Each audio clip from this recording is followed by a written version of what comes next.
लेकिन यकीन मानिए, अगर हम आज आशा में हैं तो थोड़ी देर बाद हम निराशा में भी जा सकते हैं। आज आशा से भरें, 4 दिन बाद निराशा आ जाएगी। आज बहुत अच्छा एनर्जेटिक मूड फ़ील कर रहे हैं, शाम को हम थका-थका महसूस करेंगे। 3 दिन हम उत्साह से भरे हुए हैं, ऊर्जा से लबरेज हैं, चौथे दिन हम अपने में कुछ लो फ़ील कर रहे हैं। तो अगर आपका काम अपने भीतर के एहसास पे आपकी वर्किंग अगर बनी रहेगी, तो आपका तो 25 क्या करीब 40% समय तो ऐसे ही चला गया। अगर 1 हफ्ते में 7 दिन है, तो 4 दिन काम करने का मन करेगा, 3 दिन नहीं करेगा।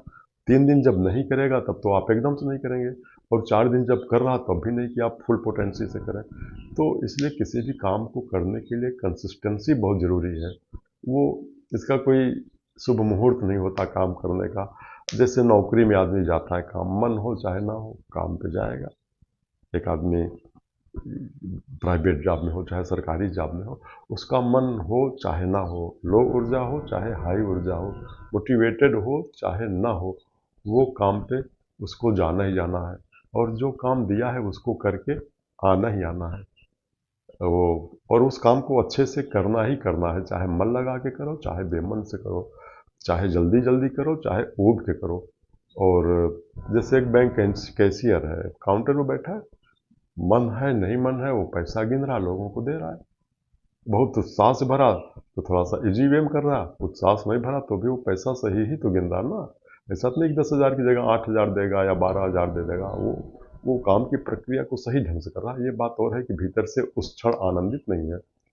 तो हमको ये समझना चाहिए कि हम काम को करते रहें, आनंद काम के साथ आ रहा है अलग चीज़ है, लेकिन हम आनंदित होके ही काम करेंगे या काम में हमेशा हम आनंद ही महसूस करेंगे। तो ये जब आप शर्त लगा लेते हैं तो आप यकीन मानिए, आप कम से कम 25-30% तो आप ऐसे ही अपने को पीछे कर लिए। अपने खुद के द्वारा अच्छी उत्पादकता देने के लिए, अच्छा काम करने के लिए, अच्छे फ्लो में रहने के लिए आपने अपने ऊपर जो नियम बनाया वही आपको पीछे ले जा रहा। आप एक तरह से, और लोग 100 में काम करें, आप 75 में काम करें, आपका पूर्णांक ही कम हो गया। प्रोजेक्ट का हो, चाहे कॉम्पिटिटिव एग्जाम्स वगैरह में हो, या ज़िंदगी के और भी कई क्षेत्रों में है, चाहे वो कृषि हो, व्यापार हो, व्यवसाय हो, कुछ भी हो, सेवाएं हो, करियर मेकिंग हो, पर्सनालिटी डेवलपमेंट हो, कुछ भी हो। तो तमाम क्षेत्रों में आप जब आशा में रहते हैं तब आपने उड़ान भरा, लेकिन होता क्या है कि 2-3 दिन बाद या 2-4 घंटे बाद जब आप निराशा में आएंगे, तो जब आपने एक शर्त बना दी है कि आशा में ही काम करेंगे, आशा में ही उड़ान भरेंगे, तो निराशा में आपने जो किया है ना, आप माने चाहे ना माने, अक्सर देखा गया है कि जब आप आशा में ही काम करते हैं तो निराशा में आशा के दौरान किए गए कामों को डिलीट करते जाते हैं, मेंटली अनकॉन्शसली, जाने अनजाने। आप में आशा आई कि हम कर लेंगे, आपने तैयारी शुरू की, चाहे वो कॉम्पिटिटिव एग्जाम हो, चाहे वो बिजनेस हो, चाहे सेवा के अन्य क्षेत्र हो, आपको लग रहा है कि हम इसको कर ले जाएंगे। आप आशा और उत्साह से भर के आपने काम शुरू कर दिया। और सामाजिक क्षेत्र हो चाहे राजनीतिक क्षेत्र हो, विविध क्षेत्र हैं जीवन के, सबके अपने अपने क्षेत्र हैं। कहीं न कहीं आदमी संघर्ष कर रहा, कार्य कर रहा। पता चला आप आशावाद से भरपूर होकर एक दिन काम किए, कल आप निराश हो गए। जब आप आशा से ही काम करेंगे ना, तो आप निराशा में भी काम करेंगे, उल्टा करेंगे, अपने सारे ये कार्यों को इतश्री कर देंगे, दूसरे दिन करने की सोचेंगे। आशा से आपने जितना बनाया नहीं, निराशा से उतना आप अपना नुकसान करना चाहते हैं। आज आपने 100 रुपया कमाया, कल आपने 150 रुपये का कर्जा ले लिया, तो ले-दे की स्थिति और बदतर हो जाती है। इसलिए जब हम इमोशंस बेस्ड काम करते हैं तो आप ये मानिए कि आप हमेशा आशा में नहीं रहते। जब उत्साह में रहेंगे तो काम करेंगे, जब निराश होंगे तो अपने को डैमेज करेंगे। हम अपने संकल्पों को छोड़ देंगे, हम अपने ध्येय को छोड़ देंगे, चीज़ों को अपने ढंग से इमेजिन करेंगे, परसेप्शन बनाएंगे, और फ्लेवर की और जगहंसाई की प्रत्याशा में उसकी उसकी निगेटिव फीडबैक की प्रत्याशा में आप तो सब छोड़ के बैठ जाएंगे। तो पता लगा आज आपने दुकान सजाई, कल आपने बंद कर दिया। आज आप 10 कदम चले, कल आपने रोक दिया। आज आप स्टेडियम में 1 महीने दौड़े एक अच्छे धावक बनने के लिए, फिर 2 महीने घर बैठ गए कि नहीं कुछ नहीं होगा, बहुत कंपटीशन है, हम नहीं कर पाएंगे। तो फिर जब आशा होगी तो फिर आप 4 दिन दौड़े, फिर आप घर बैठ गए, फिर आप निराशा के शिकार होकर नशा वगैरह करने लगे। तो इससे जो है ये क्यों हुआ? इसकी जड़ें निराशा में उतनी नहीं जितनी उसमें है। जब हम ये मान लेते हैं कि हम आशा उत्साह में ही काम करेंगे तो वहाँ तक तो ठीक है, लेकिन उसकी जो छाया है, उसका जो दूसरा पक्ष है, वो घातक है। इसलिए लोग कहते हैं ना, मनोवैज्ञानिक वगैरह और भी तमाम विद्वान लोग बताते हैं, टिप्स देते हैं कि कंसिस्टेंसी बहुत ज़रूरी है, निरंतरता बहुत ज़रूरी है। निरंतरता का मतलब कि खुद के भीतर उपजे हुए अवरोधों को दूर करना। वातावरण वाला तो अलग चीज़ है, हमारे अंदर जो खुद से एक अवरोध आता है, हमारे अंदर जो खुद से एक रेजिस्टेंस आता है, हम निरंतरता के जो विरोधी हो जाते हैं, हम अपने अपने मानसिक क्लब से, अपने मानसिक ब्रेक से खुद को रोकते हैं और तरह के तर्क गढ़ते हैं काम के पक्ष में।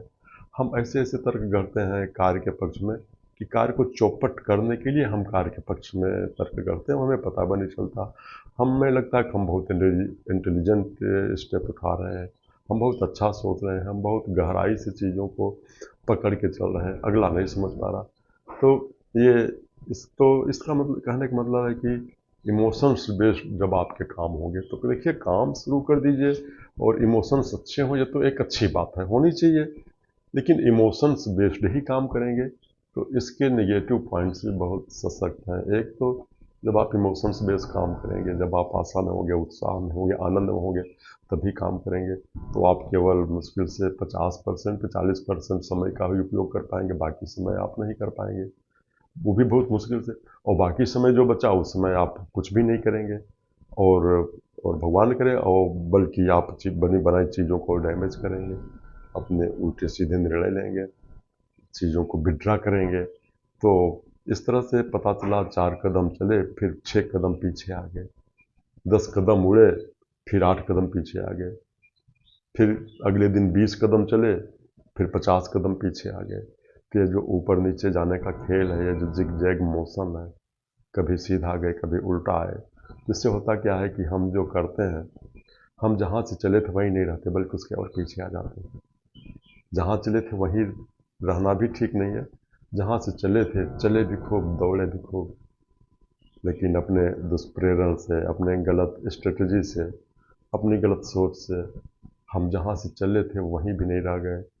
हम में छलांग थी, हम में काबिलियत थी, हम उड़ सकते थे, हम छू सकते थे, हम जा सकते थे, और चले भी, लोगों से ज़्यादा उड़े भी, लोगों से ज़्यादा समझा भी।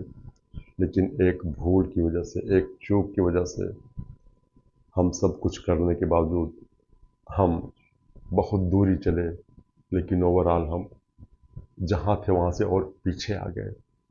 आपको याद होगा, आपने हाई स्कूल में पढ़ा होगा, विस्थापन और दूरी में फ़र्क पढ़ा होगा। दूरी वो है जो, जैसे आप एक वस्तु को मेज से उठाइए, एक कमरे से उठाइए एक बिंदु से, और 3-4 किलोमीटर चलते हुए फिर ला के वहीं रख दीजिए, तो अगर वो वस्तु वहाँ से 4 किलोमीटर गई तो 4 किलोमीटर वापस आई, तो दूरी तो उसने तय किया 8 किलोमीटर। लेकिन विज्ञान की भाषा में अगर वहीं से चल के फिर वहीं पहुँची है तो हम कहेंगे विस्थापन क्या है इसका, शून्य है। तो हम चले तो बहुत, दूरी तो हमने सैकड़ों किलोमीटर तय की, लेकिन मेरा विस्थापन क्या हुआ, शून्य। जहाँ थे वहीं रहे, बल्कि जैसा हम बता रहे थे, बल्कि जहाँ से चले वहाँ से और थोड़ा सा पिछड़ गए। तो इसका हम लोग ध्यान अक्सर नहीं दे पाते, कैरियर तो छोड़ो, पूरी ज़िंदगी नहीं ध्यान दे पाते। ये जो आशा और निराशा है ना, जो उमंग और उदासी है, जो ऊर्जा का भरा हुआ स्तर है, छोटा हुआ स्तर है, ये बात सही है, माने में रखती हैं, होनी चाहिए, लेकिन पॉजिटिव हो तो भी ठीक है, ना हो तो भी ठीक है। हम काम एक एक बाध्यता के तहत मानते हुए काम करेंगे, इसलिए किसी भी कार्य की निरंतरता बहुत ज़रूरी है। कछुआ और खरगोश की कहानी इसीलिए हमें बचपन में पढ़ाई जाती है कि हम कार्य की निरंतरता भी महत्वपूर्ण है। गुणवत्ता तो महत्वपूर्ण है, लेकिन गुणवत्ता से भी ज़्यादा महत्वपूर्ण है हमारे कार्य की निरंतरता, जो अक्सर निरंतरता का, देखिए एक चीज़ और कछुआ खरगोश की कहानी के माध्यम से कहते हैं, इस कहानी में कई संकेत छिपे हुए हैं, बहुत शानदार कहानी है, बच्चों की भी है लेकिन बड़ों के काम ज़्यादा आती है।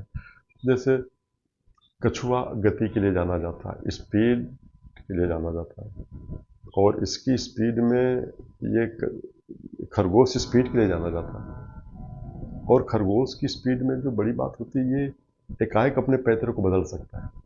इसमें चाल कुदरत ने इसमें चाल के बारे में बड़ी गजब की क्षमता दी है। तो यहाँ पे कंसिस्टेंसी न होने का शिकार कौन हो रहा है? निरंतर न कार्य करने का शिकार कछुआ नहीं हो रहा है, बल्कि क्या हो रहा है? खरगोश हो रहा है। यकीन मानिए, आप जितने प्रतिभाशाली होंगे, जितने क्षमतावान होंगे, कुदरती तौर पे वो आपकी कंसिस्टेंसी के लिए भीतर से होने वाली बाधा ज़्यादा होगी। मैं फिर कह रहा हूँ, आप क्षमतावान होते हैं, आप अगर क्षमतावान हैं, जीनियस हैं, मजबूत हैं, काम करने की क्षमता भरी हुई है, तो उसमें ऐसे लोगों में अंदर इनकंसिस्टेंसी के रेजिस्टेंस की मात्रा ज़्यादा देखी गई है। तो इसलिए आपको खास करके आप जब कुछ करना चाहते हैं, कुछ कर रहे हैं, आगे बढ़ना चाहते हैं, बढ़ रहे हैं, तो और कुदरत के तौर पे आपका आईक्यू ठीक-ठाक है, बल्कि बेहतर है, सुपीरियर या बेटर रेंज में आते हैं, तो आप लोगों के लिए तो ये और भी ज़रूरी है, ये बहुत ज़रूरी है कि आप इस ब्रेक को समझें, इस निरंतरता की ब्रेक को समझें, और कंसिस्टेंसी बहुत ज़रूरी है, बहुत ज़रूरी है, बहुत ज़रूरी है। धन्यवाद, धन्यवाद।